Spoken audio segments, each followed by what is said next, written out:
ခုတင်ပြမယ့်သင်ခန်းစာကျွန်တော်ဒီမှာထိုင်းစကားပြောအပိုင်း30ပေါ့နော်ထိုင်းစကားပြောအပိုင်း30ဒီမှာကျွန်တော်ပြောပါတယ်ကျွန်တော်ပြော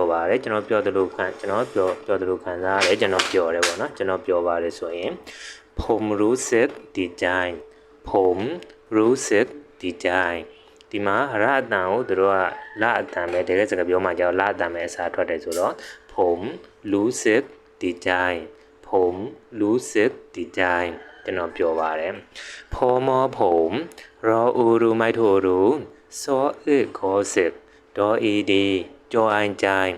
ผมรู้สึกดีใจကျွန်တော်ပြောပါတယ်ဒီမှာကျွန်တော်ဘိုက်ပြည့်သွားပြီကျွန်တော်ဘိုက်ဝသွားပြီကိုပြောမယ်ဆိုလို့ရှိရင်ผมเอ็มแล้ว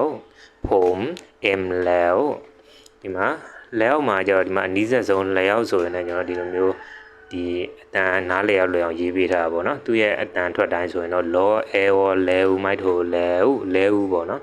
လဲဦးရေးပေးလိုက်ရင်မိကမထွက်တဲ့အကြောင်းနေမှာကြောက်လို့ဒီမှာအနီးဆက်ဆုံးဖြစ်တဲ့လဲကိုရေးပေးထားပါဘောနော်ผมเอ็มแล้วพอมอผมออีมอเอ็มมาเอ็มလောအဲဝလဲဦးမိုက်ထိုแล้วผมเอ็มแล้วကျွန်တော်ဘိုက်ပြေသွားပြီဘိုက်ဝသွားပြီမှာဆိုရင်ဘယ်အရွယ်စားယူမလဲကိုကအင်ကြီးပဲဝယ်ဘာပစ္စည်းပဲဝယ်သူတို့ကကိုအင်ကြီးဝယ်တာပဲဖြစ်ဖြစ်ပေါ့နော်အဲ့လိုဘာရွယ်စားယူမလဲပေါ့နော်ဘာစားယူမလဲမေးခြင်းလို့ရှိရင်သူကမေးလို့ရှိရင် rap sai arai rap sai arai ro a bo rap so ai sai o a ro ai rai rap sai arai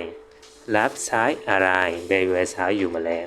ဒီမှာဘာအယောင်တွေရှိလဲကိုကအင်ယူတာဖြစ်ဘာမယူတာဖြစ်တခြားပစ္စည်းယူတာဖြစ်ကိုအယောင်တွေမေးခြင်းလဲဆိုရင်ဘာအယောင်တွေရှိလဲပေါ့နော်ဘာအယောင်တွေရှိလဲဆိုလို့ရှိရင်မီစီအရိုင်ဘန်းမီစီအရိုင်ဘန်း